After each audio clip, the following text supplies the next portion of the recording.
Hello, listeners.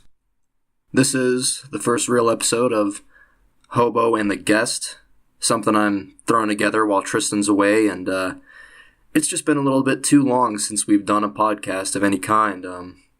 Tristan's away doing this army competition thing with a lot of crazy fitness events and stuff. That'll be fun for him to talk about once he returns, but for now I just thought I should record an episode again just to get one out there finally.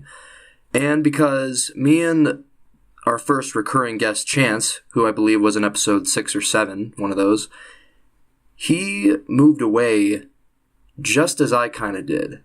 And he returned to Colorado around the same time that I did as well. And so I thought this was a good opportunity for us both to talk about it and see if there was any parallels and not only in what happened to us circumstantially, but also what we've learned. So, yeah, let's get into it. Yeah, you're our first recurring guest, actually. Perfect. But, we actually have an episode that's unreleased as of right now. Maybe by the time this comes out... Oh, my speaker just turned off. But maybe by the time this comes out, that'll be out. But we did one with Dylan. I don't know if you know Tristan's friend Dylan, but... I don't think so. It was a pretty good podcast, I think, from what I remember. But, yeah, I'm just waiting on Tristan to get me the other recorder back since I lent him it. And once I get that, then I can edit it. But Gotcha. But yeah, so this may not come out for a couple weeks, just so you know. Oh, okay. I don't know. Maybe. We'll see. We'll see. I might release this first, and that'd be weird, but I don't really care at this point. It was just good timing. Because we both had a unique situation for both of us. Yeah, a weird parallel, and I'll get into that. And we'll get into that, but yeah, like, first of all, it's interesting because me and Tristan were fully prepared to go on, full hiatus since I was, leaving. And we've been on a hiatus we haven't even released a podcast for a couple months in general, let alone with you. Pardon my small brain, but hiatus is a pretty big word there. Hiatus is just, like a... sort of like a leave of absence, or it's a fancy word for a break. Okay. But it's sort of like, I feel like there's also a connotation with hiatus of, it implies that it may be indefinite. Are you cheating on Tristan? No, I kidding. Yeah. We're on a break. No, a lot has happened. Obviously, I guess the best way to jump into this is just to explain our weird parallel and sort of... Because it's sort of the idea, the reason why I thought we should do a podcast on this, because it's so fascinating that we both sort of jumped up and left our hometown... Pretty much at the same time. Yeah, at the same time, and both on relatively short notice. We gave notice to people, but it was usually when people move, people know months and months in advance. Mm-hmm. I started out with the idea, and then it came into fruition, and I didn't really think it was actually going to happen. I was just this is something I could do. And then I did it. Yeah. So I was just, yeah. And just to clarify, where did you go exactly? I went to Sioux Falls, South Dakota. So it was a 12-hour drive. It was not fun. But I'm sure neither was a bus drive. Oh, yeah. Because you took the bus, right? Yeah. We'll sort of focus on one at a time because, even though there's a parallel, these are very different experiences, I'm sure. Why don't we start by, the days leading up to you leaving? Okay, so basically, I was working at Lowe's, and I was okay, for fun, I'm going to put in an application to the other Lowe's, because that'd be, the easiest way to move. And so I hadn't heard back from them for, a month or so. And I was all right, no big deal. They're not really interested, so I'm just not going to worry about moving. So I had already been over it at this point. I was that idea has come and gone. That ship has sailed. So it wasn't this urgent thing. It was sort of if I get a good opportunity to move, then I probably will. But if not, then I can be fine with life here. Perfect. In Colorado Springs. That's how I'd describe it. And so, I wasn't really planning on anything, and then all of a sudden I pull up to Lowe's just to go to work, and then all of a sudden I get a call from a South Dakota number, and I'm that's interesting. So I answer it, and they're hey, this is the HR at the Lowe's in South Dakota. We see that you had put in your application before, and we didn't really select you per se, but we have just opened up other positions if you would like to apply. And I was like, okay, well, I mean, Sure. that's pretty much, there's my sign. Like, you know. Oh, yeah. I mean, I'm not like crazy religious. I don't really, I'm just going to say I'm not crazy religious, but I do believe in like a higher power just kind of putting shit together. And you're sort of, you're looking for those signs that make sense, that put you on the right path. Correct, yeah. The righteous path? No. No, so I was like, man, this is a sign. So I applied and I got the position, actually. I was at the gym and the guy called me for my interview because I forgot there was a time difference. Oh, yeah. So I was like, he didn't call me when he was supposed to. Oh, well, I'll just go work out. And then an hour later, I'm at the gym. I get the call from the number. I was like, oh, shit, I should probably take this. So I did the interview at the gym over the phone. You're like still doing bicep curls. And... Yeah. And so, yeah, I did the interview at the gym. And apparently I did pretty well because he called me like an hour later. And he's like, yeah, you got the job. I was like, oh, hell yeah. Oh, wow. So what was going through your head? I mean, like, that must have set certain things in motion in your mind. Like, wait a minute, okay, this could be happening. Yeah, like. So, honestly, it was just crazy to think about because I don't know, there weren't really too many factors other than, you know, I thought that I could accomplish more in South Dakota. So that's kind of why I left in the first place. So I was like, you know. And here's another thing I wanted to talk about too was I needed a change in environment, but what I ended up doing was changing my setting. Now that doesn't sound completely right, but if you think about it, so my environment was being at work at Lowe's, and my setting was Colorado Springs. And so I went to go work at Lowe's in South Dakota, so I still had that same environment. And by the way, I know you worked in retail a little bit. Yeah. I very much dislike it. Mostly because I didn't have a set schedule. I didn't know when my days off were going to be. You're always like complying to the customer, and if they're having a bad day, you're having a bad day all of a sudden. So, you know, it was just kind of the same BS, but I was somewhere different. And because it was somewhere different didn't mean it was necessarily better. Two things. What's funny to me is that my brain would process like I see the difference you're making with like, the setting and the environment, but my brain for some reason sees it the other way around. Like your environment is like Colorado Springs and your setting is like the job and like the time you do certain things and so forth. Yeah. But more importantly, or not even more importantly, but I'll as well, I really don't mind retail. I like it better than a lot of things I've done. I've done like some pretty tough labor and shit, and so like if I can possibly get paid the same for doing retail, I'll do that just to work in AC and all that. But I understand, I mean, it's still a bullshit entry level job. Yeah.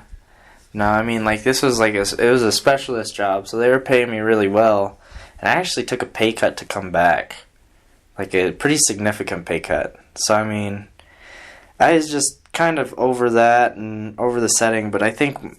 One of the bigger... Let's talk about that. Yeah, like what was going on out there, though? Yeah, okay, so, I mean, it was great. Like, the people in South Dakota are, like, really nice. Like, you always hear that saying, Minnesota nice.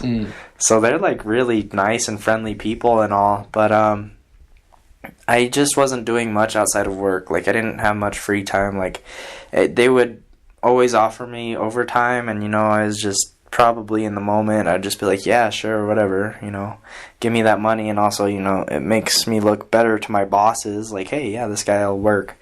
So I'd always take the overtime opportunities, but then I didn't have any free time to do anything. So like my days literally consisted of going to the gym, lifting, and going home, and that was it. Like, there's not a lot of variancy in there, and that's kind of... Did you meet any, like, friends? Any good homies? No, so that's also part of the reason I really came back, too, is because there was, like, no one up there. I was living with my godfather, and he's got business in Minnesota, so he'd leave every weekend. So he'd sometimes leave on Thursday, sometimes leave on Friday, and wouldn't be back until Monday. So that's a long time, you know, and... You know, he's busy even when he is there. Like, he owns his own company, so he's busy. So I didn't even really have time to talk to him. Didn't really have time to go meet new people. Because I didn't know where to meet new people and didn't know how to meet new people, and I just didn't have the time. So it was pretty a lonely experience for me. I mean, the scenery was beautiful. Like, that transition to springtime was sweet. Like, I remember I went out on a delivery one day, and I was like, wow, it's amazing how everything is so green here. And he's like, yeah, it's called grass. And I was like, fucking thanks, jackass. Yeah, well, everyone gets jaded to the area they live in, so they're like, oh, whatever, man. You're like, this is beautiful. This is such a novelty for me. You know? It's just called grass. I'm like, okay, well, little lesson for you. Colorado Springs is a high mountain desert. Our soil sucks, so every grass that is here needs to be planted and maintained pretty good. Oh, yeah, absolutely. Everything's dead right dies, now. Yeah. So I was like, wow, it's green and it's beautiful, and there's water everywhere. Like little lakes and ponds everywhere, and I'm like, damn. Yeah. So I was like, I really liked it. I really liked the people. I really liked the scenery. What made you decide you didn't want to live there then? Honestly, just probably the job, the fact that I wasn't meeting people, and I was just kind of like missing home. You know, missing the people that I was connected with here. Yeah. I was like, wow, I had friends, I had people that cared for me, you know. I knew my way around.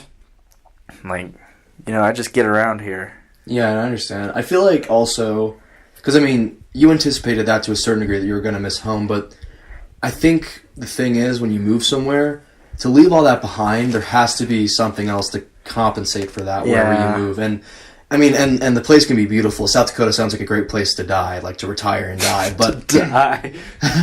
But if there's not like, because I'm just assuming or perhaps even projecting onto you, but I feel like you hoped there would be some sort of growth there for you, or like opportunity to grow as a person or something. Yeah. Or, I don't know exactly what was going through your head, but you know, whenever I've decided to like just pick up and move away, I assume that something, whatever it is, will compensate for leaving the good things about, you know, Colorado Springs behind. Oh, yeah. Well, I thought that I was going to be able to, like, really pursue my dreams, but, like, I probably didn't stay long enough for that, but at the same time, it just was really dull, and I couldn't handle how dull it was. Yeah. Like, actually, it was probably halfway through. We were supposed to get a blizzard. And you guys were in Colorado was supposed to get another bomb cyclone, and South Dakota was supposed to get a blizzard. And I mean, I've never really experienced a South Dakota snow before, so I'm like, you know, I expected it to be bad. And so I lived out in the country with my godfather, and so he has this like dirt road, and I had to get to work and whatnot, and I got my car stuck in the ditch. In the snow. And was it pretty bad? Yeah, it was pretty bad. And what ended up happening was because my car was stuck in the ditch, I couldn't go anywhere. I was snowed in. And then the power went out. Funny story about that was, I get home, I'm having dinner, I see the lights start to flicker. I'm like, I should probably start preparing for if the power might go. It might go out. Oh, really? You just had that feeling. Interesting. I call my godfather. I'm like, hey, lights are starting to flicker. I feel like the power might go out. He's like, yeah, that's a good possibility. I was like, okay, well, I'm going to need some candles, a flashlight, some matches and whatnot, just to, like, you know, be able to see. Because my phone, I think, is only at, like, 35%. He's like, yeah. He's like, there's a candle. So I only had one candle. There's a candle in the living room. And then I was like, he's like, there's a flashlight by it too. And it was like a really nice flashlight, like a tactical one, like an LED one. Well, that's good at least. Well, it was really good, but the problem with it was that I had it running so long, it got super hot. It was just going to burn out, so I could only use it for like 10 minutes at a time. Oh, really? Yep. Wow. And so I had that. I had a candle, and I was looking for matches or like a lighter or anything to light the candle. And he's like, they should be in this drawer. And I was like, they're not in the drawer. So I was like looking through all the cabinets and all the drawers, and I couldn't find any lighters or anything. Jeez. And, you know, right as I found one, like I had to go downstairs because like I had a basement to myself, so I had to go downstairs. I looked in the right drawer, and right as I opened the drawer, the power goes out. I was like, oh man. Shit. I was like, I couldn't have found that at a better time. Yeah. But like, no, like going back to how dull everything was, like the outage, the power went out for 2 days. Oh wow. I was snowed in for 2 days. I don't even think I've been in a power outage that lasted more than like, I don't know, like 5 hours. Yeah, same. So that was an experience. What did you do? Nothing, man. It was awful. I had a candle to see, like, because like it was like a blizzard. The sky was gray. You know, the house was dark. All that stuff. So I like literally when nighttime rolled around, I had one candle of light. Like I don't know, like if anybody listening has ever like just turned all the lights off and just. And you're in the country, like pitch black. Pitch black. Yeah. No, I couldn't see my hand in front of my face. Oh my god. No, dude, and so crazy. One candle. I was like, shit. And I think the part about that is I watched that one M. Night Shyamalan? M. Night Shyamalan. I watched his fucking alien shit where they like go out into the country and like movies like that don't scare me in the moment, but they'll fuck with me in the head. Oh yeah. And so I watched that shit and the power goes out. I'm in the country all by myself. So I literally wore pants the whole time with my holster and my pistol. So I was like, all right. Bring it on. Fuck with me, aliens. Because I can't see shit. Jeez, man. So just awful. Like, I mean, how did you even... I sat in the darkness, bro. Did you have a book or anything? Like, there were books. I just but you can't read. Yeah, exactly. I couldn't do it. Like, and no, it was really boring. It was a moment though. It's like one of those things where you look back and they're like, that's what made me a man. Yeah, I don't know. I feel like it's funny because I can't even call it a similar experience. I can get into that in a bit, but I was just locked in a hotel during like tornado season started early when I was in Alabama. And I literally couldn't go outside of my hotel for 3 days. I could like see lightning bolts hitting the field outside my window, like a few hundred yards away, and that's like the loudest shit I've ever heard in my life. Man. Literally, like it would hurt your ears and make you jump all the way to the ceiling. Oh man, couldn't get outside. But I had Wi-Fi. I mean, it was bad Wi-Fi, but I had that, and I was like watching shit and writing and reading. And I feel like a pussy for being like as bored as I was and feeling. I kind of went a little stir crazy, probably. I did too. Like that cabin fever is real. Yeah, you must have had really bad cabin fever there. I mean, that's awful. Yeah, and I mean, I probably could have read a book, but like honestly. I didn't have Wi-Fi. I still had data on my phone, and I had like one of those external chargers. Okay. So that wasn't too bad. You still had your phone then, at least. I mean, I had to use it like very sparingly. Yeah. So I mean, I was still like on Facebook and whatnot, chilling out. You know, such a millennial thing. Like, oh no, my phone's gonna die. What am I gonna do? There's only so many times you can jerk off too. No, you gotta use your imagination. Well, no, I mean at a point it hurts. You're still gonna do it, but yeah, I'm still gonna do it. It's just like I might have to invest in some better lotion once this is over. Some medicated shit, yeah. Some medicated shit. Gotta use the Kleenexes with the aloe vera on it. Oh no, but man. Anyway, so moving on, you had that experience and things were just kind of boring. You're missing home. What was the catalyst that just sent you back? Like you're like, fuck this, I'm done. Like, so as I was moving to South Dakota in the first place, I had a job with the school district lined up. Yep. I hadn't heard from them in about a month either. So I was like, you know what, whatever.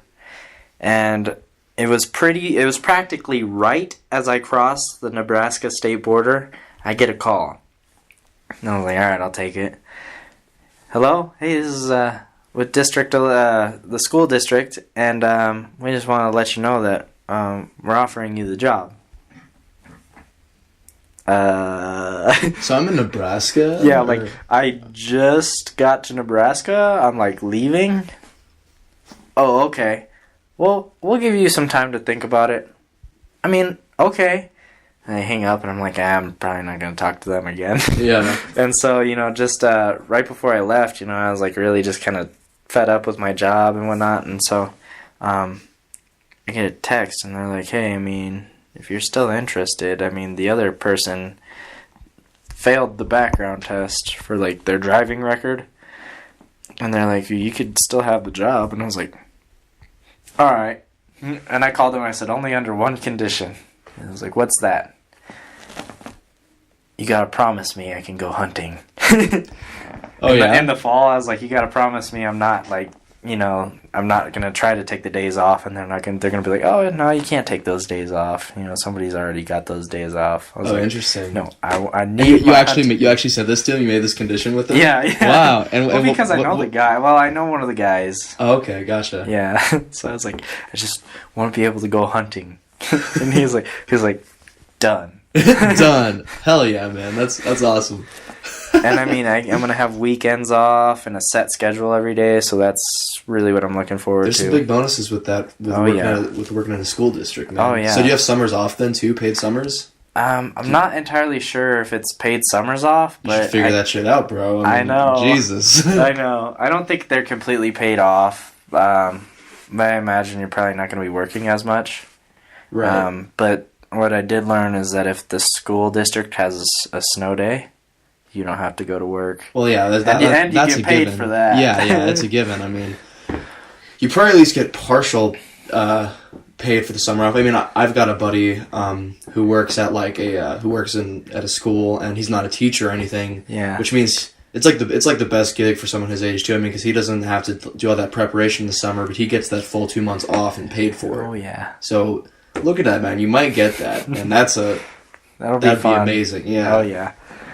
That's like why half of people half the teachers become teachers or administration. Administration is like the best because they get paid more and they don't have to do all that preparation as much as teachers at least in the summers. But yeah, man. Well, I'm glad you're back, especially since I'm back now as well. So it was dull. Didn't really have anybody to talk to, and I had a better job opportunity, so I came back. But all I did was go to the gym and work.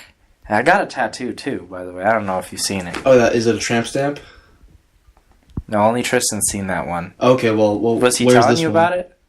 No, I just had an inkling, just knowing you. No, it's actually on my upper forearm. Oh, I did see that. I did see that. It's like it's actually the Rocky Mountains right behind. Yeah, I know. Honestly, I think half the military guys in Colorado have that. Yeah, I was like, it's my slice of home. Yeah. Funny that you say that too, because I was actually thinking about joining the Air Force. Oh yeah. For like a little while there, I was, and then I was like, but that's like one of those things where if you commit to that, there's no turning back. Yeah, the government owns you. For 4 years. You're owned by the government. Yeah. You can't just turn around and be like, no, I'm sick of this shit. Yeah. No, you're stuck now. Yeah, you could, ask a buddy to give you a courtesy shot in the kneecap or something and get leave. Yeah. So how was Alabama then? Not great. Why did you leave? I want to just put a pin in. We should circle back at the end of each of us talking about this and talk about what we've learned and stuff from these experiences. Yeah. But yeah, it makes sense that I kind of explain mine and then we can both sort of relate at the end there.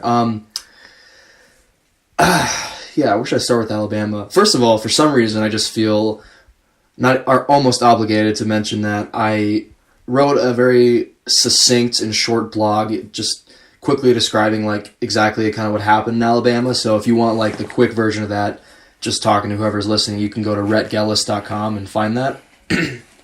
Actually, I'm going to pull up these Facebook messages here because I want to ask you why you left, okay? And I kind of know why, but you had me all sorts of fucked up. Hold on. Wait, did we already talk about this a little bit, or? No. Or is this between you and Zach? No. I Facebook messaged you. Where was it? Gosh, dang it.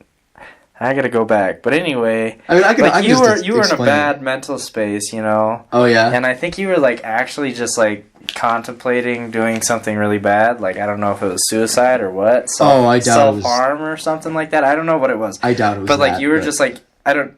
maybe it was leaving too, but you just said goodbye or something like that. Like, it just like I didn't. A really short Facebook No, post. oh my gosh. And I was like, I think I Facebook messaged you, and I was like, hey, you good? You know, just wanting to check in with you.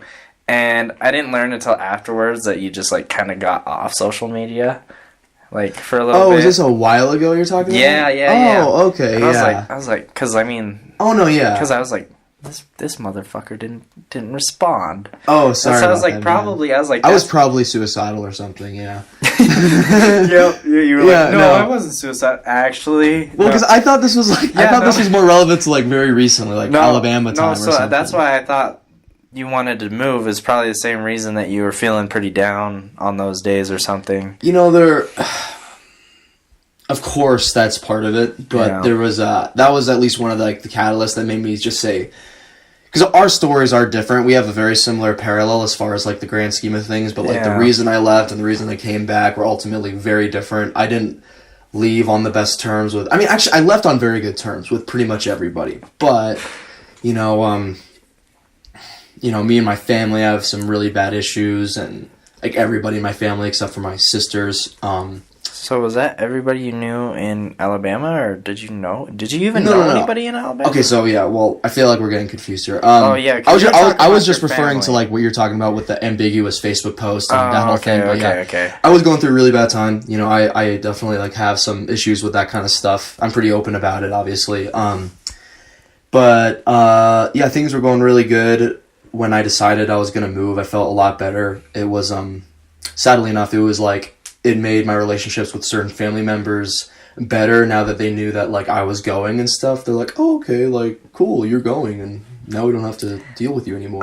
I have similar to that, too. Yeah. Actually, yeah. Yeah, it's definitely, like, a real phenomenon there. But yeah, so, like, things were going really well. I was leaving on really good terms with everybody. It was a really intentional thing. Like, that's the thing. I can't take away anything from my decision to leave. There was always reasons I wanted to leave. And this will be part of when we talk about what we've learned from this whole thing. But one of the bigger mistakes I made was just simply never having visited the South, especially somewhere like Alabama. I have never, literally, that was my first time ever going to the South. So I was taking this big leap of faith. And the only reason that one of the main reasons I felt confident in going there was, and I refer to this in my blog, is that I was anticipating maybe even hating everything about it, except for I had literally my oldest friend that I've known, who is Dakota, who's been on this podcast, and that's why I feel like I can just say his name, because people will know who we're talking about, because he's the guy from Alabama. But one person I know there, and you should have heard the hours and hours worth of conversation we had before I left, and he insisted on taking me in for 3 weeks, helping me get on my feet in that way. Being a bad guest. Oh, no worries. I thought it was silenced. Oh, is that? Oh, yeah, I see your phone went off. No worries. But yeah, we talked for hours before I came. I mean, for weeks before I came even, and he insisted on me coming. We talked all about like the arrangements and how it would be, and made tons of plans. And a while ago he almost ran away from Alabama and like broke up with his girlfriend and stuff because he felt like he was being too complacent or something, and he wanted to move out here so we could work on creative projects. So with that and hours worth of conversation and like talking about ideas and stuff, one of the things we planned to do once I got out there was work on creative projects, just creative collaboration. Like, there was no like pressure on it on either of our sides, but that was like something we were both very excited about, at least on the phone. I want to stop you for 1 second, because that fear of being complacent is very real. Oh yeah, like that's why like I kind of left because of fear of complacency. Yeah, and that's why I brought up like why we both, I think, hoped that we would be able to grow going somewhere else by changing our environment, because we are products and victims of circumstance in our environment. Like, if you're not, it's really hard to make radical change. You can't get too comfortable. Yeah. And that's like part of what drove me to it too. But also that, and like, actually, I'm going to try to circle back to that when we get around to what we learned. Sure thing. We'll put a pin in that. You're talking about the creative process and doing projects, so. Yeah. We'll definitely come back to that. I stopped you. I was like, wait. No, like that means it's important, and we'll be sure to come back to it, of course. But But yeah, I just wanted to mention all that, like, and Dakota was just, I mean, super excited about having me out there and insisted that I stay out there. Like, my original plan was like, man, like, maybe if it, like, he offered for me to initially come and stay with him for a bit, but I came out with enough money where if I wanted to, I could have gone a room right away, and I could have just, like, bought myself a month by, like, you know, buying a room or renting a room somewhere and then getting a job within that time. Like, I could have done it all by myself, but him offering to let me stay in his apartment for 3 weeks to a month or whatever helps a lot. Would at least buy me some time and save me some money. You know what I mean? Like, ensure that I find a job, like, before I get a place, and that just makes everything, like, way easier and everything. More comfortable. And so I took him up on his offer, and it seemed like a good idea for us to kind of rekindle old friendship, too, because we haven't really seen each other much for the past, like, 2 or 3 years. 2.5 years. So that made it so I was comfortable enough to go out there. Like, even if I hated everything about Alabama, which I was the South will rise again, feller. I was like, you know what, even if I hate everything, if I can have Dakota to collaborate with and I can save money out there, because Alabama is so dirt cheap that my plan was to go out there, you know, spend a year there, like maybe 2 at the very longest, and just save a ton of money, and then buy the van, and then continue my journey. It was never part of the plan to stay out there for a very long time. I just thought there was some good opportunity with Dakota, and to kind of grow and be more of a self-sustaining man. I just wanted to be a man and grow in that way. Because I've definitely, like, developed some skills and positive mindsets for growth and stuff. But again, if you can be a victim of your environment and become complacent, especially in a badass place like Colorado, because, like, you know, you have your outdoor stuff, and you have enough, like, city stuff. I'll talk about how my perspective and my gratefulness for Colorado grew from being there and coming back. But anyway, like, I went out there with all that, and take a terrible bus ride. I'm never going to do Greyhound again, my man. It was like a 32 hour total, like, of being on a bus. Oh, shit. And, oh my gosh, my back is still hurting. I have a daily back attack now, still from I already have Greyhound problems. I already have back problems, but you should have seen, like, the weird ways I was trying to sleep on it. I was lucky enough to have 2 seats to myself most of the time. Yeah.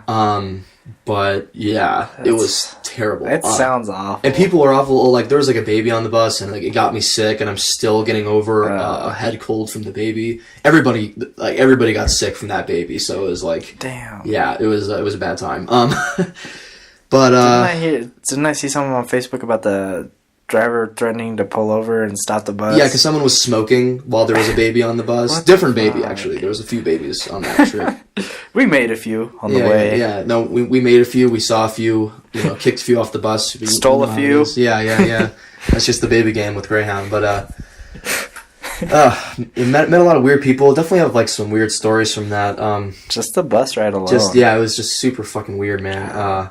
Definitely never gonna do that again. I have confidence in that because literally, like, my financial goal, my only real financial goal is, like, well, besides getting my own place and everything and a basic car to start with, I want to get a van so I don't have to pay for hotels and travel anymore, you know? It's kind of like 2 birds with 1 stone. So still your goal is to travel? Yeah, and to travel, I want to save up and get a van and travel for, like, a good little while around the U.S., and that'll kind of look like, I know we're kind of going all over the place, but since you asked, like, I'm going to get that van and, you know, modify it, make it real comfy and everything, a good little home, travel around, and basically, like, what it'll kind of look like is the mission I have is I want to find a good place for me to settle down. But I don't anticipate that, I don't expect for that to happen right away, and I want to see more of the U.S. to get a really good idea of what that means, right? Like, a place that's ideal for me. And so it's like when I start running low on money as I'm traveling, then I'll settle wherever looks decent enough to settle for a couple months and work, like, literally get a job, work for 6 months. Like, let's say it's, like, somewhere weird, like maybe it's like Minnesota or whatever. Yeah. Like, that was just the first thing that came to mind. Like, okay, I'll stop in Minnesota, work for 6 months, get some money, and then I'll move forward. Like, and that'll be my life for, like, maybe 2 or 3 years. Find a place. I might end up just settling on California. I already know I love California. And I've been there and I lived there for a while, and that may end up being the place, but either way, it's a good excuse to go see more of the U.S. and, again, just gain more perspective on, like, what I want in life and my environment. Because, yeah, see, like, none of my intentions have changed, like, with before I left Alabama. Like, I still want to change my environment and to change my mindset and ultimately just optimize my life and productivity and so forth. But yeah, it just didn't work out. I get that with seeing the U.S. because actually Sioux Falls is like, I think it's only like 20 miles away from Iowa and then another like 150 away from Minnesota. So I was like, those are both places I've never been to. So I was like, I'll just cross borders and be like, yeah, I've been to Iowa and Minnesota. Yeah. And also Wyoming's on the way back too, but I'd have to drop down through Denver. And I left on the last minute. Yeah. Because we were supposed to get another snowstorm. And I was like, nope, fuck that. I know. And I packed up and ran. I got really lucky because, like, it was, like, tornadoes and shit. Like, literally there was, like, a tornado in Alabama and relatively close to Arab and stuff. But, like, the day I left was the only sunny day within, like... Oh, man. Like within a week before and a week after that. But it was, like, a perfectly nice day. Like, Sweet. Amazing, yeah. Anyway, but you had to spend it on a bus. I'll get past my trip, but yeah. So like the Greyhound was bad, and the only thing I want to mention about that is it made Colorado feel even farther, just because it was like such a long trip. Okay, you know what I mean? Yeah. So like it was kind of weird for the psyche in that way, but yeah. So I got to Alabama, and it was like a warm welcome. But something funny that I didn't mention in the blog is when I actually got on the bus and I was like texting Dakota just, enthusiastically, I'm on the bus, finally I'm on my way. It's like, that was like when the tone started to change. Oh. Like even in his text, like, okay. So like, yeah, so I'll explain what that means and it'll become more clear what that means in a little bit. So get to Alabama and I get there at like 11 p.m. at night. The bus was just like on time somehow and I got there. So yeah, I get there and really late, and we hang out a bit that night, and we smoke a little bit of weed and go on a walk, and that was like... Is weed legal in Alabama? No. Yeah, I was about to say, it's not legal in South Dakota. And it wasn't great weed either. That's such a culture change, too. I know. No weed, like, honestly, I thought I'd never say that. Like, weed has been so normalized here. Mm-hmm. But anyway, I digress. Man, no. I mean, it's talk about culture shock. We'll get into the it. South will rise again. Alabama too, man. Oh my god. Were you greeted with some sweet tea off the bus? Oh man. I'll tell you what. I'll build to that. So like, because the weirdest part is what happened with my buddy out there, honestly. Because like the second day, which is really the first day, because I get there at like 11 p.m. And then we hang out for like a little bit, like maybe an hour and a half, and then he goes to bed. And then so really like the first real day there,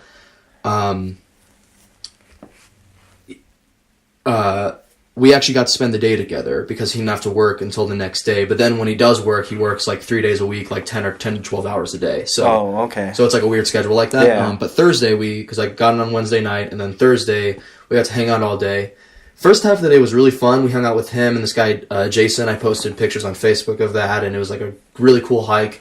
It's really pretty there in a different way, but it's more just like a novelty because I just haven't been there before. It's like very swampy, hot and humid. All this stuff you hear are true, but I've just never really experienced like swamps everywhere. And there's like one thing I didn't like about it, of course, is that there's bugs everywhere and wildlife everywhere. Like I saw more snakes in one day, my first day there, than I have in the past like 3 years here. Like I'd definitely. You want to visit it, maybe just to see it. Yeah, I want to explore like the South. You know, you hear the cliche South, and that's kind of how you're describing it. This was the cliche. Like I didn't exactly realize it till I was like on the bus and talking to people who were there. But yeah, and especially in it. So especially Arab. That's like stereotypical Alabama, like right off the bat. And then Huntsville is like supposed to be the coolest city in Alabama. Like, it's kind of like Birmingham or something, and even that sucked. Yeah. Honestly, like... No, it just sounds cliche, but, like, just a discretion, I'm definitely... Just by the nature of, like, what happened to me and stuff, unfortunately, I have a pretty bad idea of Alabama, and might throw some shade at it during this podcast, so just don't be, like, too surprised. Don't jump me either. I definitely want to get around and see more of the United States. Actually, see more of the world after this. Yeah, I'm going to start with the U.S., but then... Start with the U.S., and then... We'll finally take fucking Germany back. No, shut the those assholes gotta pay. Hey man, they already all speak English. We're on our way. Yeah, I know. My mom's German. Disclaimer: Chance is not a Nazi. Not exactly. but I could not fuck with the snakes. Yeah. No. So the aggression with the wasps there and picking out ticks out of your legs and all that. Like, I was like, fuck. And I'm all scared about Lyme disease with ticks and shit. But anyway, regardless of all that, like, what immediately threw me off is, so imagine this. It's literally like day one. It really is day one. And the second half of the day, Dakota starts acting very weird. And it's like that, it's not even like me, it's not like this ambiguous, like, feeling of mine or anything. It's very clear in the second half of the day that Dakota's angry at me. And this is out of nowhere. So the first half of the day, like, we're having fun, we're hiking. Did you turn down some iced tea or something? Yeah, no. No, but so Jason leaves, and then we're like on our way home or whatever, and it's just like passive aggressive stuff. I don't remember exactly what he was saying, but it was like, all that matters is that it was very clear that he was like angry, and he was just saying passive aggressive stuff, and he just had this sort of like paranoid vibe to him too. I was just like, I was pretty silent at first, like, until the nighttime, actually, just because I didn't know how to respond to it. Like, it was like he was saying weird shit and just acting like aggressive towards me, and I was like, what is, in my mind, I'm like, what is happening? Like, how do I respond to this? Like, and of course that discourages me, because I'm like, didn't I just get here? And didn't we have a great day? Like, what is happening? Like, and so honestly now it's a little blurred, but it was either that night or the night after. No, it had to have been that night, because he was working all day the next day. But yeah. So that night, because it was like more like the evening, I finally like brought it up to him, like, are you okay, man? Like, I feel like something's weird here. Like, what's sort of going on?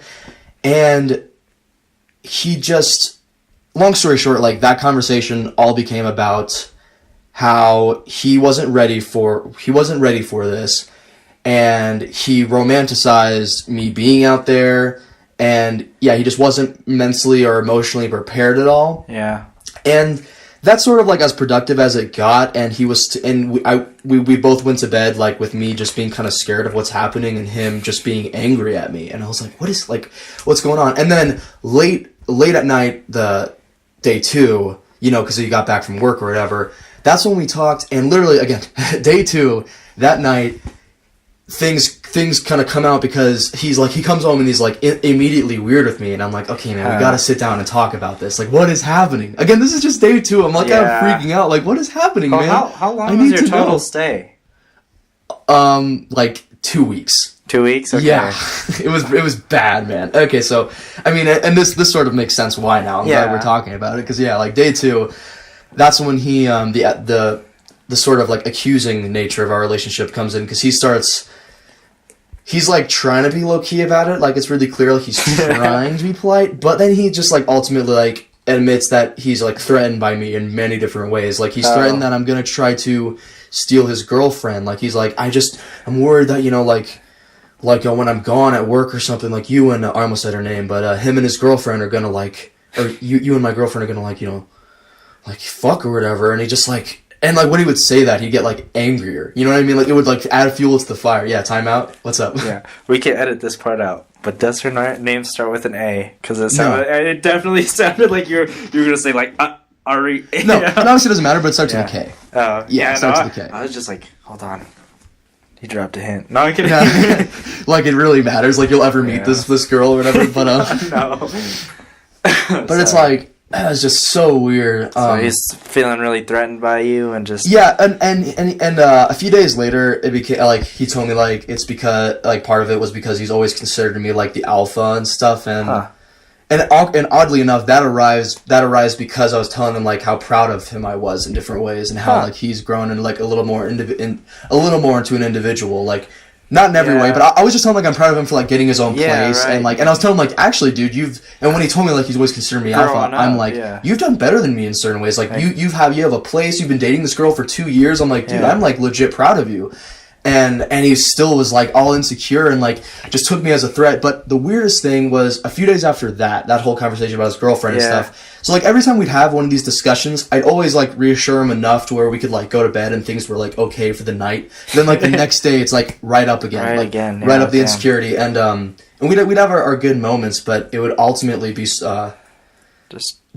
squandered by these, like, weird feelings. And like, throughout my entire stay there, more and more kept arising. And one of the catalysts that made me go, okay, yeah, this isn't going to work is just learning that, like, so he kept getting worried that and accusing me of, like, trying to change his life and stuff. Oh. And I was like, dude, like, I'm not trying to change your life just because I'm moving out here. I kept, and then it turned into, like, a daily mantra where... Because I'm from Colorado doesn't mean I'm going to make you smoke my weed, man. No, it wasn't even like that at all either. It was more like... He thought, he was just under this impression the whole time that me moving out there suddenly meant that he had to change his whole life, and then, you know, he thought I was trying to, like, if I brought up an idea for a video, because again, we were, you know, supposedly we were excited to, like, make videos and stuff, he would, like, act like I just attacked him with words or something, and he's like, yeah, you know, like, but by the way, I don't have, like, all my time to give to you, I care more about my girlfriend, like, he would straight up tell me that. I'm like, yeah, I mean, that makes sense, man, like, you told me you want to marry this girl, I'm not trying to like steal your time, and I put this in the blog, I quoted this because every day it's turned into like this mantra I had to like tell him twice a day at least of like, Dakota, you need to know that I'm moving here, I'm doing my own thing, I have my own projects, and where the mantra comes in is I would say like, I may be here, but I want your life to go on as seamlessly as possible. I'm not trying to take anything away from you. I have no ulterior motives in any way, shape, or form. If anything, I hope that I can add something positive to your life. But even if that was too much, man, then we can be buddies, and that's it. Like, I would tell him this all the time, and it's like, yeah, reassurance for like a few seconds or maybe an hour, and then it's like immediately acting weird for me again, and then we need to talk again. Like, it was... That's weird. And it was this odd, yeah. Anyway, like, I don't want to sound redundant, because basically just like this same kind of stuff ended up happening, and so, the catalyst for me moving was a lot weirder, I was just already, you know, all this weirdness just made me feel, oh yeah, okay, I have to add this real quick.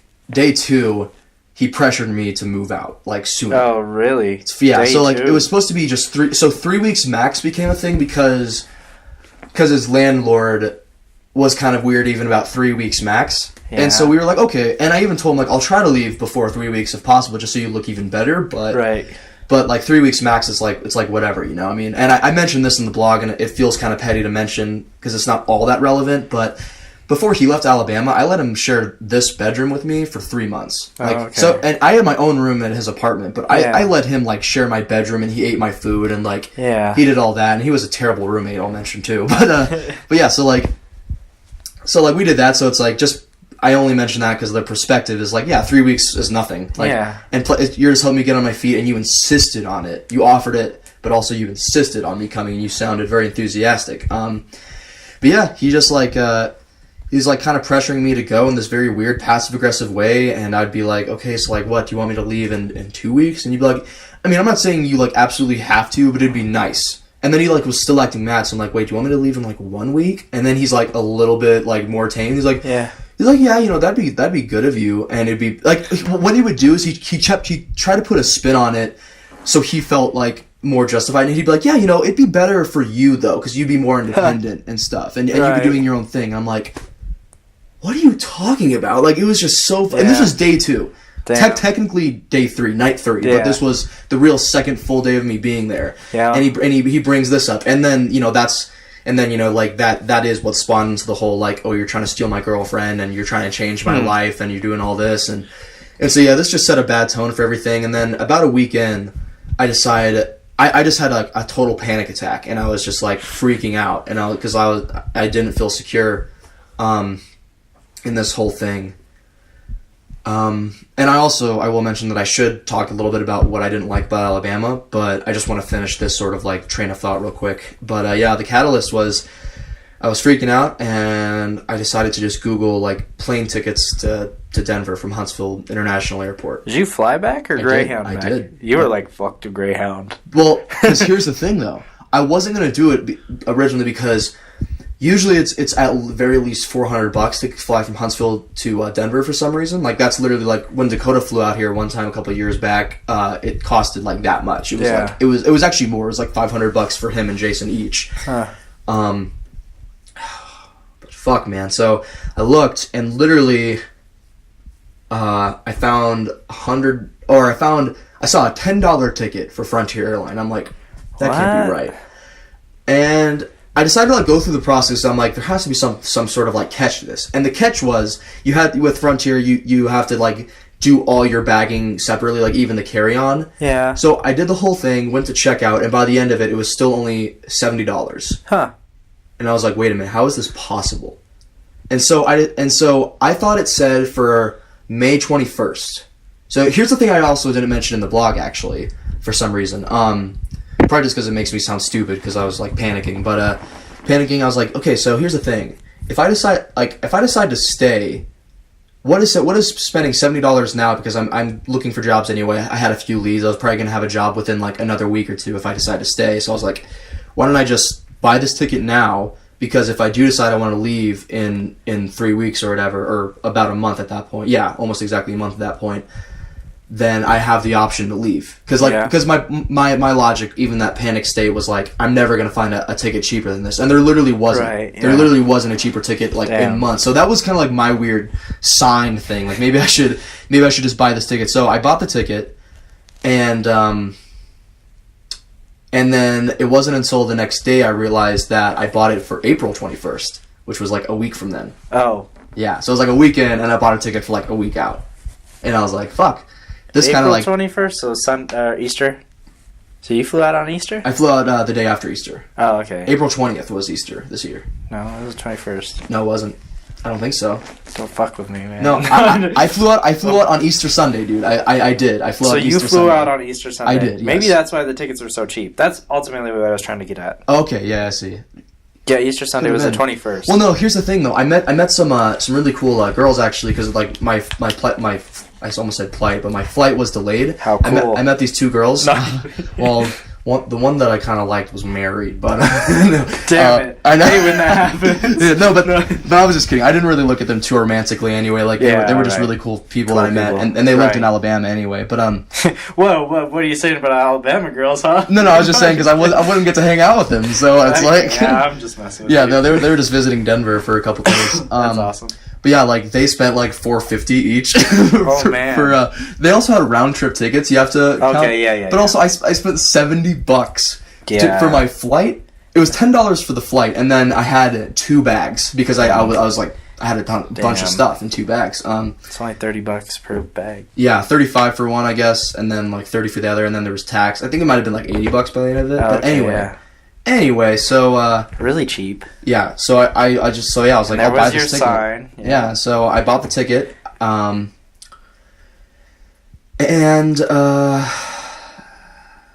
so I told Dakota about it, and he had that same kind of thing where like we talked about the whole thing, and actually before I talked to him, I talked to a bunch of different people. Like I called like Steven, who's like my brother, or I texted him or something, and then I talked to my buddy Cole on the phone, and just a few different friends like that. Talked to Tristan first, actually. Of course, talked to Tristan. He's like my brother. Yeah. And actually, like that night, I don't know why I'm neglecting this. Or the next day, I decided that I was just gonna go. Yeah. I said, fuck this. And of course, I should add some context of just like, because one, I just didn't have any faith in Dakota anymore, just based on everything. I'm probably leaving some stuff out, which is why like I probably felt the need to throw up the blog up there. But I'll just say, I hated Alabama in every way. I've never experienced so much open racism, and it was right away I experienced that. Yeah, I experienced open racism. Everybody there is what I'd like to just call a starer, and I'll get into that because I have a kind of funny story about that. But yeah, there was just nothing I liked about it. There was nothing, not one thing. So you didn't have like any type of fun?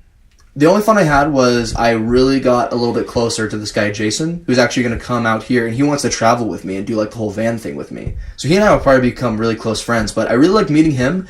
But all I did out there for my last week, because me and Dakota for the last week were on pretty good terms after I did decide to tell him that I was going to move back. From there on out, we were just playing basketball at the rec center. That was the only thing I liked to do. That was all I did. Because people take it seriously out there because there's nothing to do. Right. So I was going to the one coffee shop in the whole town, the whole city of Arab.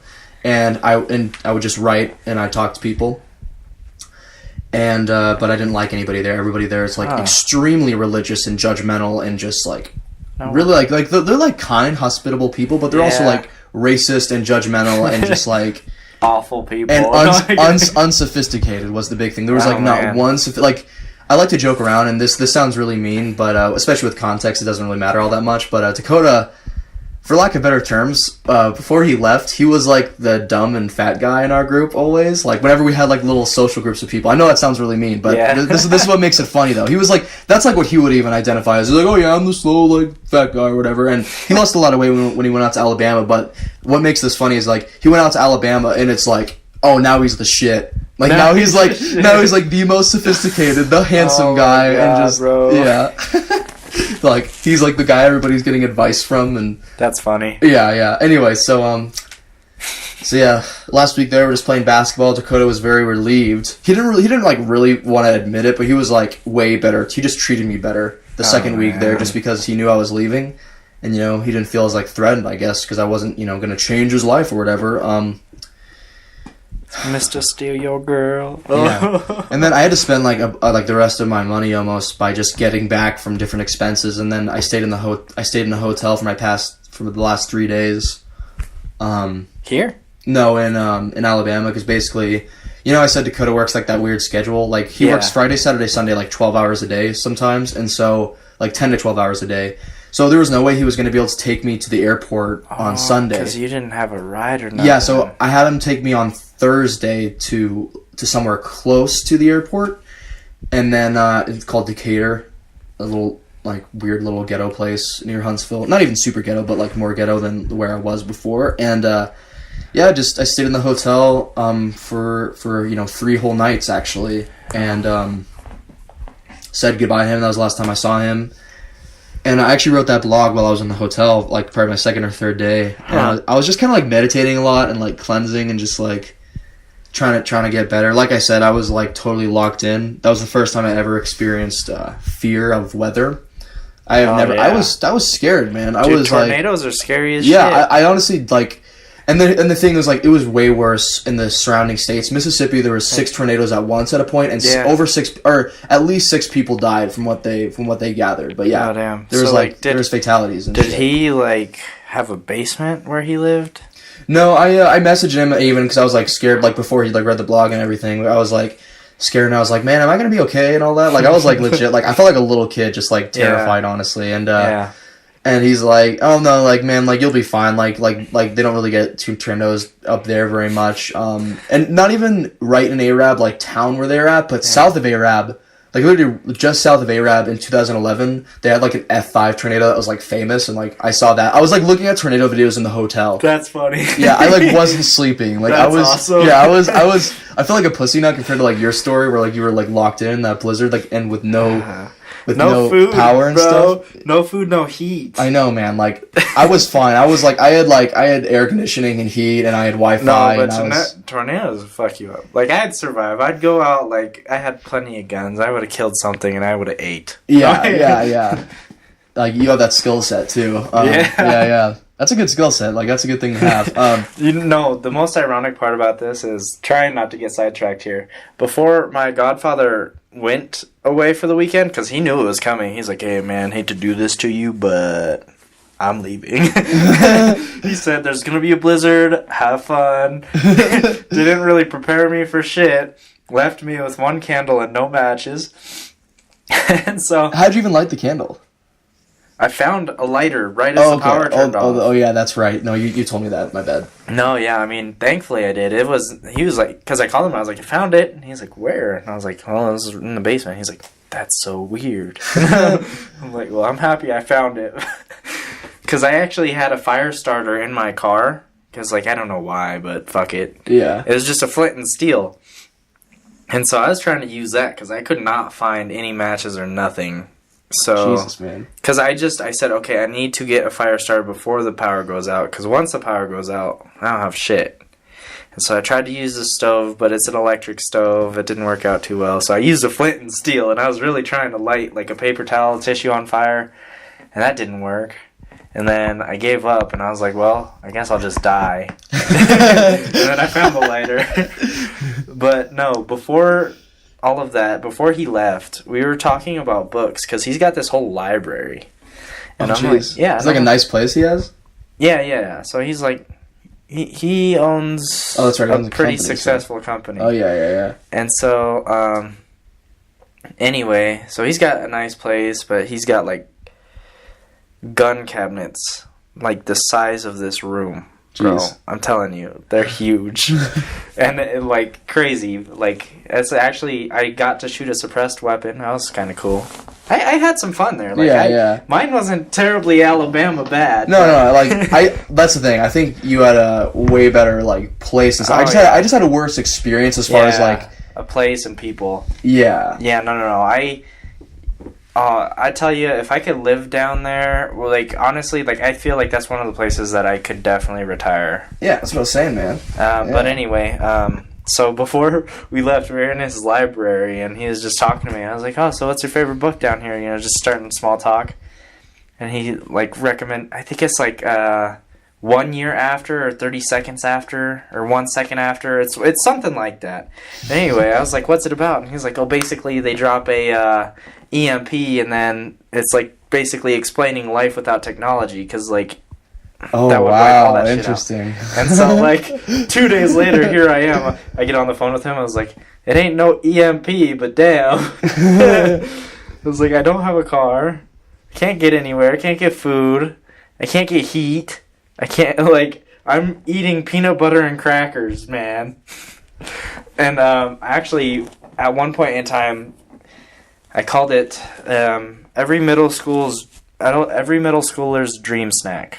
Or no, I'm pretty sure everybody did this in middle school.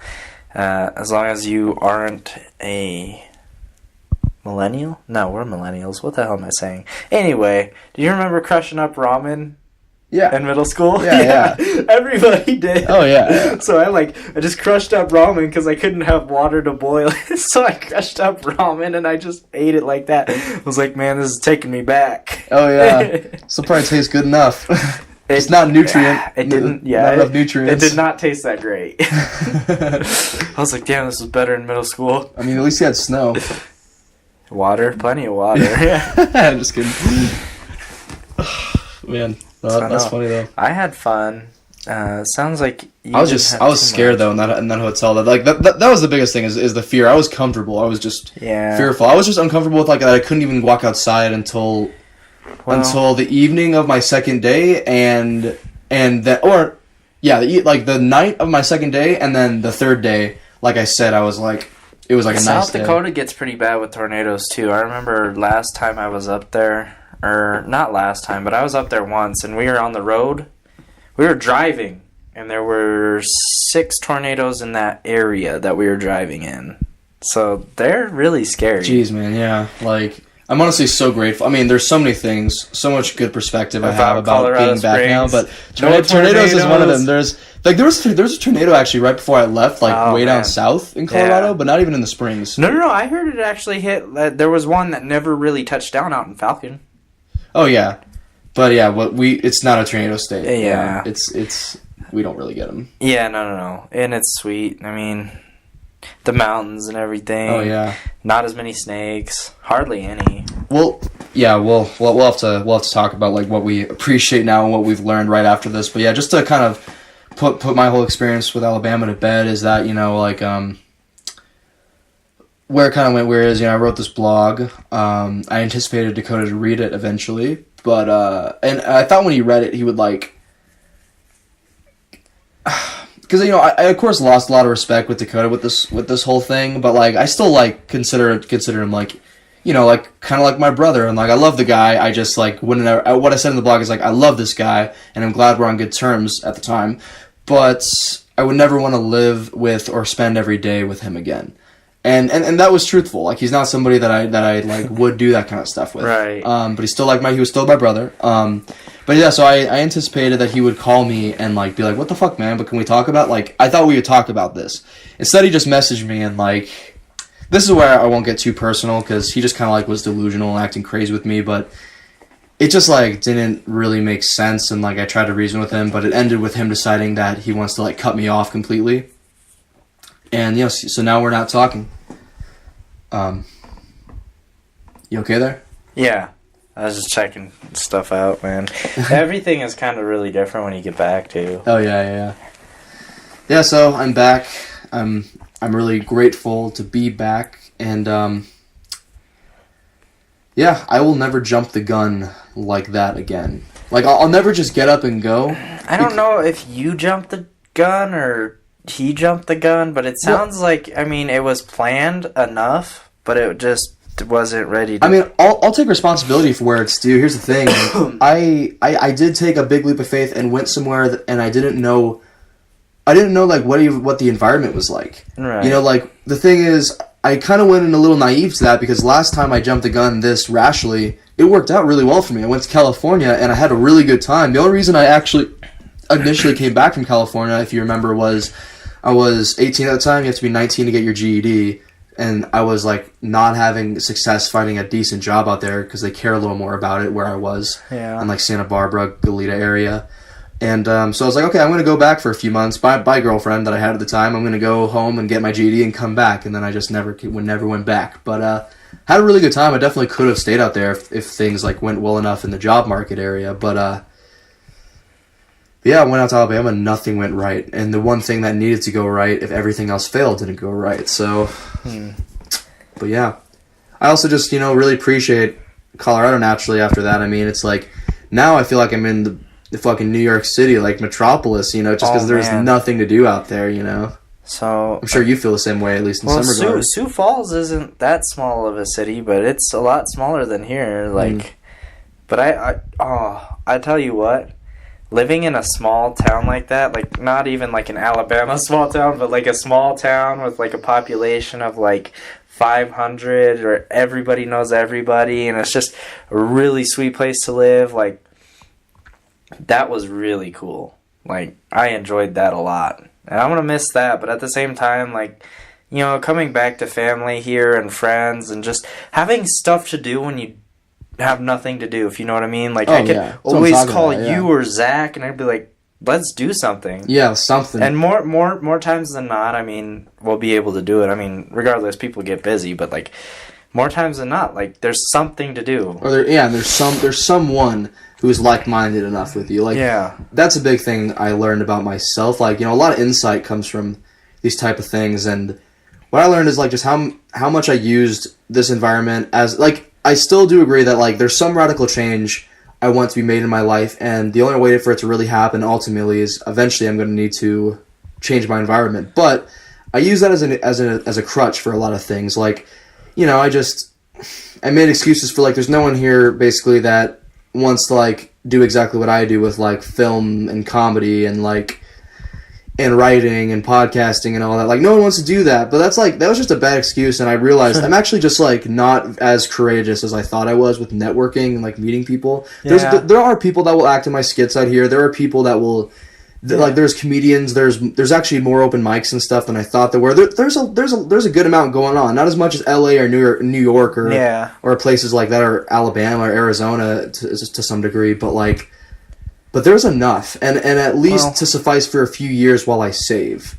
And so, like, I just learned, like, I need to not use it as much as a crutch, because in Alabama, man, like, especially in Arab, there was none of that. Well, see, that's the thing, too, is, like, I feel like not everybody has to be, like, the same mindset as you. Like, for instance, you and me, like, I find what you do, like, hilarious and stuff, like the skits. Like, I'm waiting for more skits, bro. Thanks, man. And, like, I love that stuff, and, like, I would happily, like, act in your skits and do all that stuff, but just because we're, like, not like-minded, like, I won't write out the skits and whatnot, doesn't mean, like, there's, like, creative talent to be had, I feel like... I'm surprised by how many people want to be, like, in the my skits. Yeah, they're just funny. I mean, I just feel like where you're coming from, you're just looking for somebody to help with ideas or something like that. I don't know, because it sounds like... I think ultimately I do want to find... I have this romantic idea of, like, finding, like, a comedy partner. A writing partner, yeah. A writing partner, just, like, somebody that will... get in a room with me and just, like, like, okay, we're gonna get a hotel room for a couple days and just bust out, like, a fucking... Just bust a nut, and then we'll write a script. Yeah.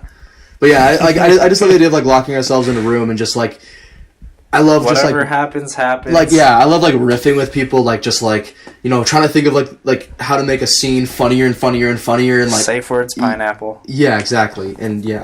So, so there's that, and... I was using these excuses for a lot of things too, like, I can't find enough people to photograph, but it's like, no, I was being lazy, I was being uncourageous. Speaking of which, bro, I have hit the absolute, pardon my language, crap. No, I just I hit the absolute fuck out of the gym while I was in South Dakota. Oh yeah, like you look good, man. Yeah, I'm actually like really proud of my body. Like so, like when I was in high school, like I was just like really slimmed down and whatnot. But now, like I went through phases where I was like, you know, like really slim and cut in high school to like I put on a lot of weight and a lot of muscle, and now I'm just in the middle, and so I'm really proud of that. And I'm like, maybe I need to get some pictures. I think you're like the strongest you've ever looked for being like thin, for being like or for being like more cut. Yeah, like so like you were never like super fat, but you were like a little heavier at that point. Yeah. So, and speaking to that, like I had the time for all of that. Like not all the time, but like eating sucked, bro. Like I was like, damn, I never realized like how these people do it. This is just like anybody could go to the gym and have a good workout, but then eating is not so fun. Oh yeah. Like chicken and rice. And then people are like, you can't eat fast food, and I'm like, yeah, you can. You just gotta like eat the right fast food. Like I would almost every day I would go to Sonic and have their grilled chicken. Not like with any breading on it, just the grilled chicken breast with tomato and lettuce. Oh, really? That's all I had. Yeah, no, there's ways to do it. So you could take pictures of me. Yeah. We should do some cool conceptual, like we should go out to the woods and like do like Fabio's. Yeah, I'm a narcissistic motherfucker. Oh, that's okay, man. I feel like we're all a little Some narcissistic. people should be. Yeah, I mean, it's nice. Like I'm not trying to be like that guy. I'm just actually really proud of what I've accomplished. Yeah, no, I see nothing wrong with that. If you get like some weird sense of entitlement and like and like I'm the best and like I like just like this feeling of I deserve this, then it gets a little weird. But like yeah, but I mean, yeah, I think it's I think you need to pat yourself on the back for doing well, to create momentum, to do it again and again and again and get better and better, you know? I think... Well, that too, and I was drunk one night, and Tristan beat me in wrestling, and Tristan was always this skinny kid with nothing going, and he beat me in a wrestling match. I mean, I don't know how drunk I was, I don't know what they teach him in the Army, but I lost. I wasn't having it. No, well, you know, Tristan was grappling a lot with Guy, you know, in the Army. And Guy's like an MMA fighter and like jiu-jitsu guy, and I've shown Tristan some stuff too, but yeah.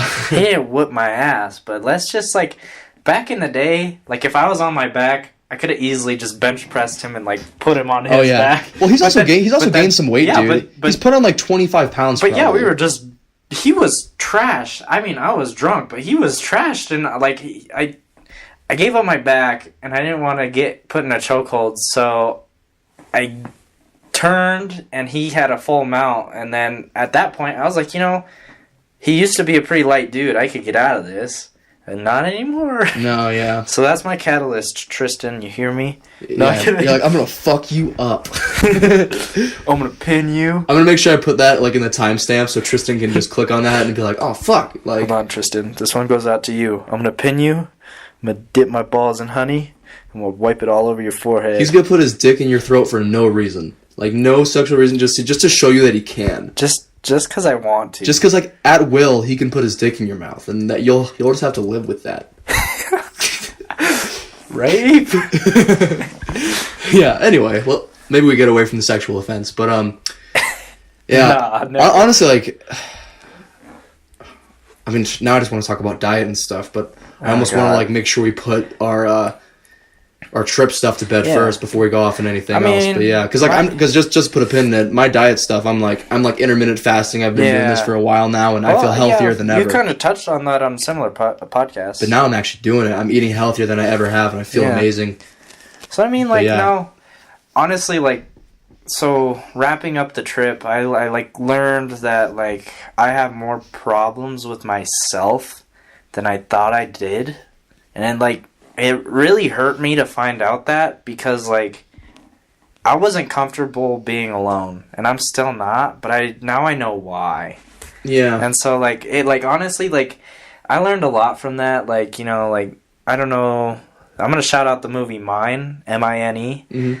And it's not like a love movie or anything, but it's a dude who steps on a mine in Iraq or something like that, and he's stuck there for like 3 days. Oh, wow. Because he can't step off of it. But like that movie, you know, kind of, it was pretty eye-opening to me, honestly. Like, you know, like everybody's got the problems within themselves that they gotta, like, they figure out and they fight with every day, even though they don't know it. And then ultimately, once you figure that out, it's a lot easier to take them on. So like, for me, like, I was like really, I wouldn't even say I was popular in high school, but I kind of was. So like, I don't know, I just had like a really good friend system and everything. Support and like, system, yeah, and so like, I really had a lot of fun in high school. And now like, I'm out of high school and I'm like alone. So that was new to me. And I'm like, well, why do I hate this? You know, and it's because like, I was so just caught up on being justified by others, and now I'm like, you know, I don't need to be justified by others, you know, like, the reason why everybody liked me in high school was because, like, A, I think I was just genuinely a nice person, and B is You're nice to because, everyone, yeah. Yeah, and B, because I was having fun, you know? Like, I didn't It was really, hard to dislike you. Yeah, I didn't really care too much about like other people and what they think versus like now when I go out I'm like, shit, do I look good, you know?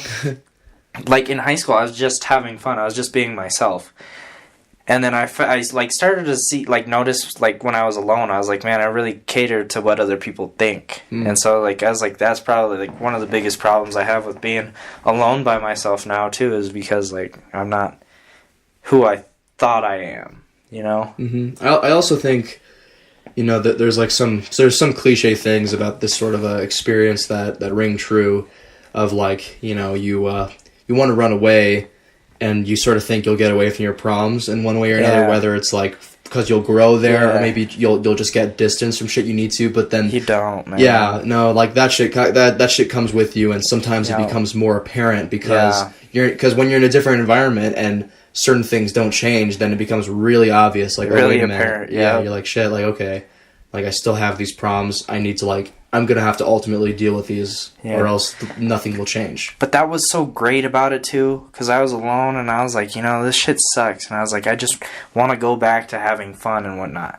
And so, like, I developed this, like, hey, you know Yes Theory? You know Yes Theory. Sounds familiar. You should. With your lifestyle, you should. But anyway, it's this group of guys that, like, really, like, they don't really say no to anything. They're like, just open-minded, and they're like, all right, let's do it. And so I was like, all right. And that's kind of, like, what I've adapted to. I was, like, thinking about, like, getting this tattoo, because I've always, like, kind of wanted, like, a sleeve.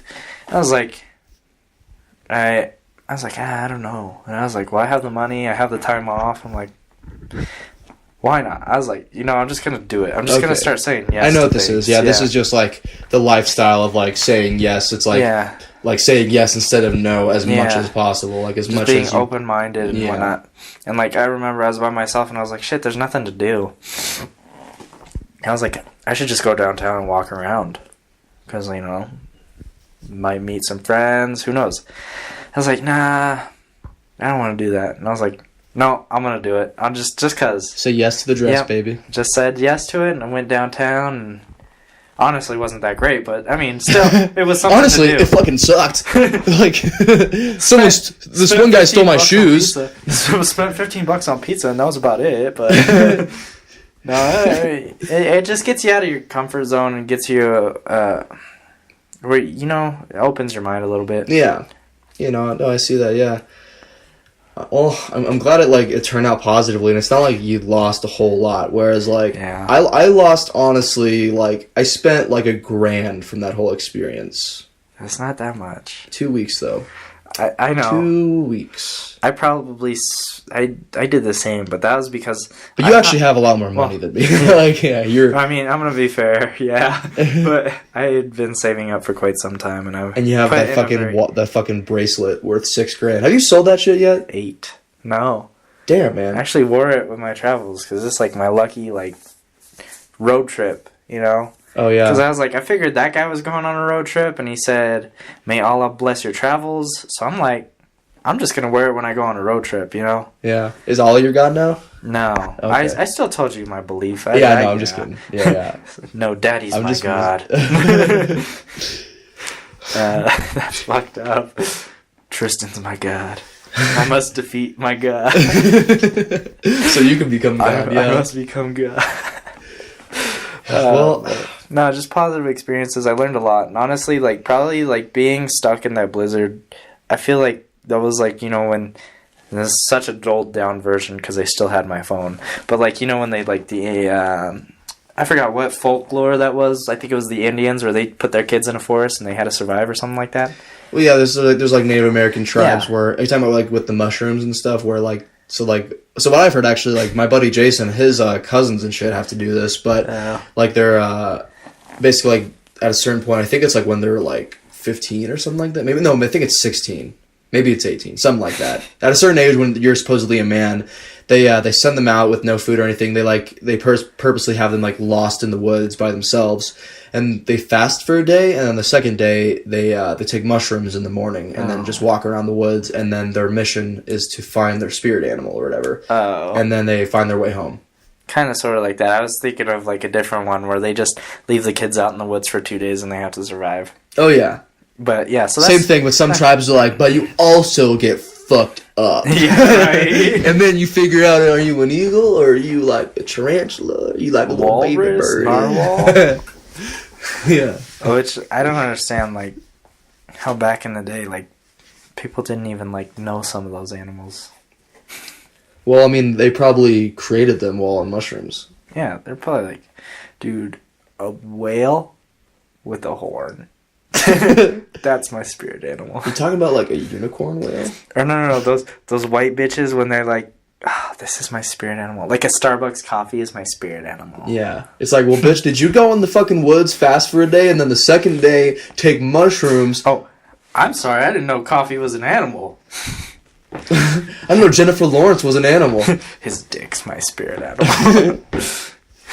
Jesus.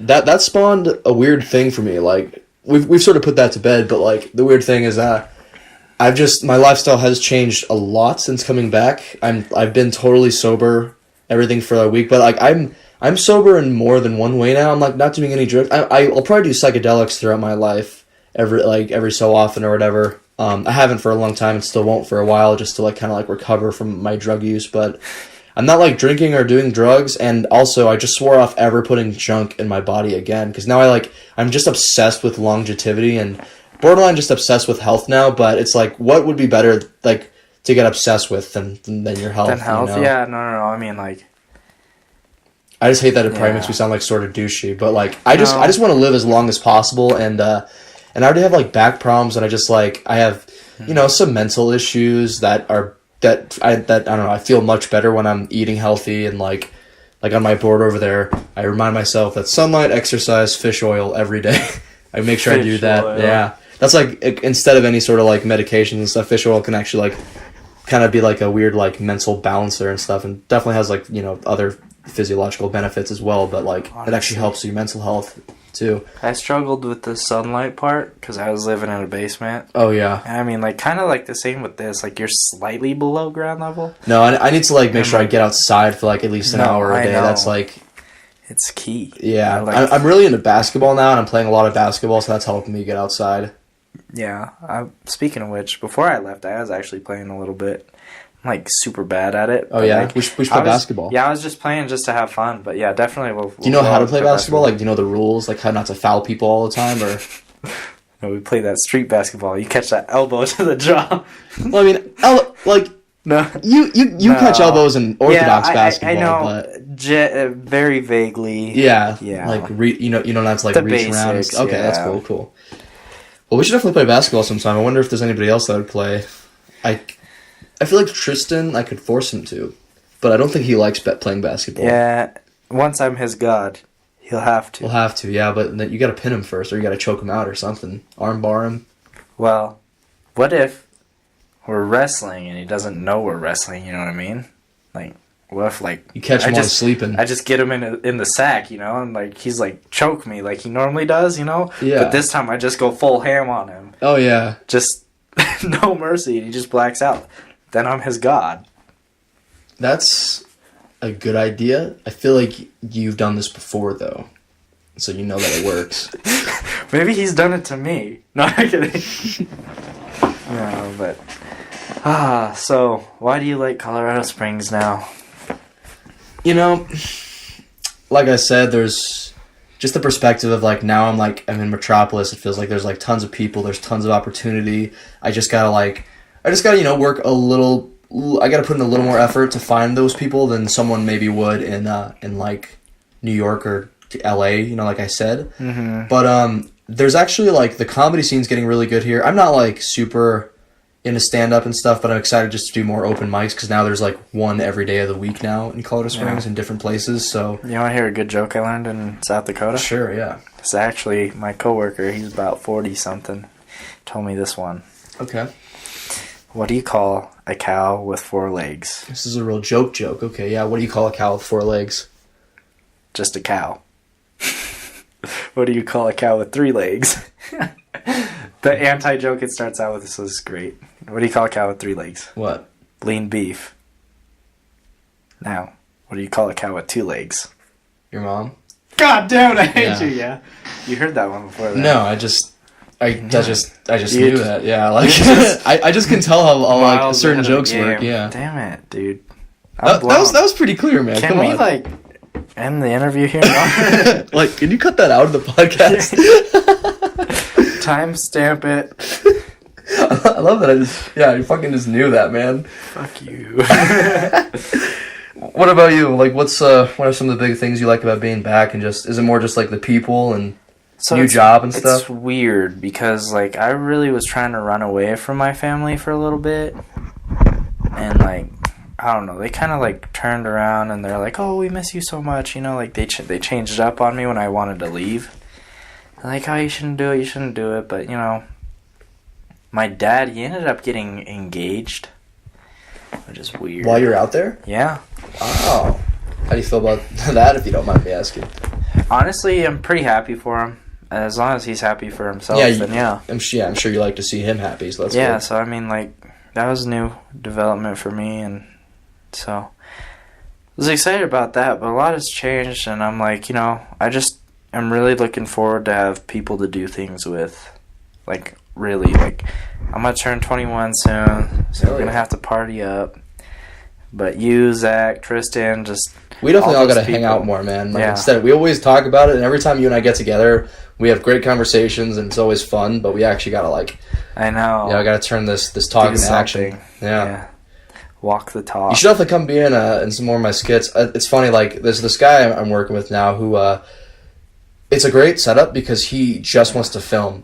He's just passionate about that process and editing. And I like filming and editing too, but he basically told me, like, you can write everything, we can do your creative vision, and I'll just film. And I'm like, wow, that's like a great deal. Like, usually people won't let you just like direct the whole process like that. But he is a little bit hesitant because I like writing, like, I just like cinematic. Like, even my skits are like really cinematic and like a little bit too ambitious to start with, and so I need to like write some better like resource skits. It down. Just a bit. But I have like some skits that I think you'd be like perfect for, even as just like a guy like there. You know, you don't have to have lines if you don't want to. But I'd give you some. I feel like I could do a really good. You watch Blue Mountain State? I did back in like as a freshman. Yeah, I think I could do a good Thad. Well, so like I have this mellow, like stupid jock guy. I feel like I do have a skit that you'd be perfect for. I'll send you the script for it. I think it's really funny. But yeah. Anyway, I think this is a good place to wrap up. We sort of had a good beginning, middle, and end. But yeah, this was fun, man. Thanks for doing this again. Note to self: don't go to Alabama. Yeah, don't go to Alabama. You could go to South Dakota. Yeah. But ultimately, maybe not until you're like ready to Colorado retire. Springs is home. You know, that's what I've settled to at this point, and I feel like I'm only gonna find a new home once I really gain some perspective and figure out exactly what I want in an environment, because it's a bigger change than you really. It's really hard to start fresh. Yeah, like super hard. Mm-hmm. Like, you know, here, like, you know people, you could get connections. We're pretty young though. I mean, like, think about like. And that's the reason I'm glad that I did it, because like it didn't have a huge impact on my life. Like you said, you lost $1,000, but you know, like. No, I'm where I was. I'm where I was, to be honest. Like, okay. But with a better perspective, you know, that's where I'm at now. I need to find another job. That's the worst thing now, but you know. Yeah. So I mean, you do these things while you're young, so you can learn, and you don't have like serious consequences, I guess. No, I didn't lose anything, like, too bad. Nothing I can't get back. Money is... Just your virginity in your bunghole. It doesn't count when it's in the bunghole, yeah. Oh, it doesn't? No, that's... I learned that in Bible camp. Anyway, that's all I have time for. All This is right, fun, though, man. peace. Thanks for coming.